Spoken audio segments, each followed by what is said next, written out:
இல்லை இல்லை இல்லை இல்லை ரொம்ப சங்கீதனமாக எடுத்து வச்சிருக்கிறாரு. முருகதாஸ் எதிர்பார்த்து தான் போனேன். வழக்கம் போல் சங்கீதனமாக எடுத்து வச்சுக்கிறாரு. சிவகார்த்திகன் ஓகே, பர்ஃபார்மன்ஸ் நல்லா இருக்குது. இந்த வாட்டி முஸ்லீம் அட்டாக் பண்ணாமல் இருக்கிறாரு. மற்றபடி அந்த பழைய நார்த் மெட்ராஸ் இதை தப்பாக காட்டுறதெல்லாம் பயங்கரமாக பண்ணியிருக்கிறாரு. Apart from that okay movie. லாக்லாம் அந்த அளவுக்கு இல்லை. ஸ்க்ரீன் ரைட்டிங் ஓகே, பட் அவருக்கு எப்பயுமே பண்ணுற அந்த சிக்னேச்சராக ஒரு பர்டிகுலர் செட் ஆஃப் பீப்புளை தப்பாக காமிச்சிருக்கிறாரு. ஆக்ஷன் சீக்வன்ஸ் தான் நிறைய இருந்தது. ஓகே, இது பண்ணியிருக்காங்க. இல்லை லவ் சப்ஜெக்ட் தான், பட் ரொம்ப ஆக்ஷன் சீக்வன்ஸ் தான் அதிகமாக இருந்தது. வேறு எதுவும் இல்லை படத்தில்.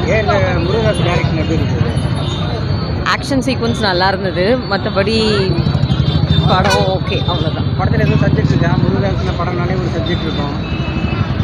கதைன்னு பார்த்தோன்னா லாஜிக் கொஞ்சம் அங்கங்கே லேக் ஆகுது. மற்றபடி ஓகே படம்.